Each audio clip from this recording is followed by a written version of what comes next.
Hello student. आज हम start कर रहे हैं क्लास 9th के मैथ का chapter number 6 that is lines and angle. So start करते हैं बेसिक से, that is angle. What is angle? आपको ये फिगर दिख रहा होगा, यहाँ पे दो रेज लिए गए हैं, ठीक है। तो ये रेज आपस में जब ज्वाइन होते हैं एक पॉइंट पे तो वो क्या फॉर्म करते हैं? Angle. So let us discuss the definition of angle. Angle is formed between two rays with a common end point. Here we can see that two rays join together at one point, that is called as vertex, and two rays are known as arms of the angle. तो यानी एक तरह से कह सकते हैं जब दो आर्म्स आपस में ज्वाइन होते हैं तो क्या फॉर्म करते हैं? एंगल का फॉर्मेशन करते हैं। अब हम बात करेंगे इनका नेमिंग कैसे करते हैं, हाउ वी नेम एंगल्स। हमने देखा कि जो कॉमन पॉइंट होता है that is called as vertex, यानी ये जो बी पॉइंट है इसे हम क्या कहेंगे? वर्टेक्स कहेंगे। और जो हमारा यहाँ पे दो रेज हैं ये और ये, इन दोनों को हम क्या बोलेंगे? Arms of angle. अब मुझे यहाँ पे नेम देना है इस एंगल को, तो कैसे नाम डालेंगे? जैसे आप देख सकते हो यहाँ पे ABC, यानी जो बीच में जो होता है, जो वर्टेक्स होता है वो बीच में आना चाहिए। तो हम इसको एंगल का, तो ये डालने का सिंबल है, यानी एंगल का जो सिंबल होता है इस तरह से लिखते हैं, ठीक है। अब इसका नाम हो जाएगा ABC, यानी जो वर्टेक्स होगा वो बीच इन बिटवीन में आएगा, यानी ए और सी के बीच में बी है, सो ये ABC हो गया। दूसरे तरीके से हम इसको कैसे नाम करेंगे? Angle B. तो इस तरह से हमारा नेमिंग होता है। हम डिस्कस करते हैं अब exterior point, interior point and on the angle क्या होता है। हम इस फिगर में देख सकते हैं यहाँ पे एक्सटीरियर पॉइंट क्या है, यानी जो एंगल के बाहर हम लोगों ने क्या किया है, एक एंगल लिया है ABC। यहाँ पे अगर कोई पॉइंट बाहर में होता है, सपोज इधर है, that point will be called as exterior point. और अगर कोई पॉइंट इस एंगल के इतने दूर तक में कहीं पे लेते हैं, जैसे सपोज यहाँ पे मैंने ले लिया एक्स पॉइंट को, ये suppose, so that will be called as interior of the angle ABC। और अगर हमने ये पॉइंट यानी ये जो एंगल है उस पर कहीं पे पॉइंट लेते हैं तो वो ऑन एंगल ABC कहा जाएगा। जैसे एग्जांपल के फॉर्म में हम देख सकते हैं, यहाँ पे देखते हैं, जैसे हमने एक एंगल लिया है ABC और उसमें कुछ पॉइंट्स हमने लिए हैं, जैसे पॉइंट एक्स एंड वाई जो है वो एंगल के अंदर दिख रहा है। सो ये क्या कहलाएगा?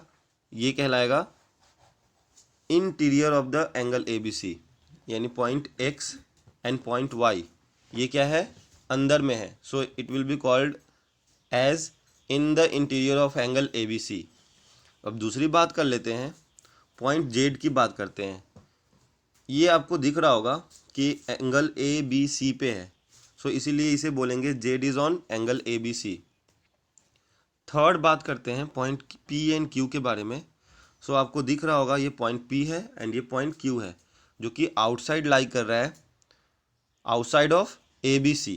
सो ये पॉइंट P एंड Q जो है वो एक्सटीरियर हो गया एंगल ABC का। तो इस तरह से हम लोग डिनोशन करते हैं पॉइंट्स का, यानी ABC।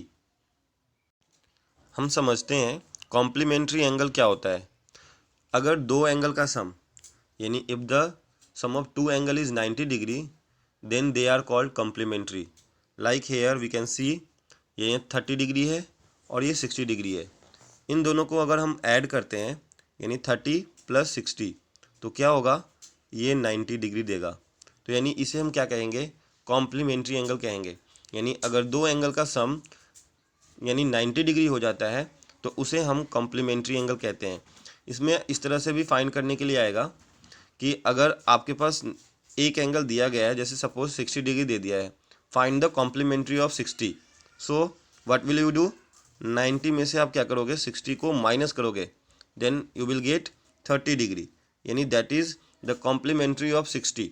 यानी 60 का कॉम्प्लीमेंट्री क्या होगा? 30, बिकॉज अगर हम 60 में 30 ऐड करेंगे तभी तो 90 आएगा ना। तो this is called complementary, that is if the sum of two angle is 90 degree then they are called as complementary। अब हम बात करते हैं सप्लीमेंट्री एंगल का। सप्लीमेंट्री क्या होते हैं? अगर दो एंगल का सम जैसे वहाँ पे कॉम्प्लीमेंट्री में 90 था, वैसे ही अगर यहाँ पे दो एंगल का सम 180 हो जाता है तो दोनों एंगल के सम को क्या बोलेंगे, सप्लीमेंट्री कहेंगे। जैसे आप यहाँ पे देख सकते हैं ये 60 है, ये 120 है, इन दोनों को ऐड करेंगे 60 + 120 वी विल गेट 180, यानी दो एंगल का सम अगर 180 आता है उसे हम सप्लीमेंट्री एंगल कहते हैं। यहाँ पे ये भी फाइंड करने के लिए आ सकता है, फाइंड द सप्लीमेंट्स ऑफ, अगर मतलब कोई भी एंगल दे दिया जाए, सपोज 60 का सप्लीमेंट बताना है, सो हमें सेम उसी तरह से करना होगा, यानी 180 में से क्या करना पड़ेगा, इसे माइनस करना पड़ेगा, यानी 120 मिल जाएगा। यानी अगर सप्लीमेंट पूछा है तो हमें 180 में से क्या करना पड़ेगा, माइनस करना पड़ेगा। फ्रेंड, हमने ये कंसेप्ट समझा है कॉम्प्लीमेंट्री, सप्लीमेंट्री एंड एंगल्स के बारे में। अगर वीडियो आपको ये अच्छा लगता है तो लाइक करें, सब्सक्राइब करें एंड शेयर करें। Thank you.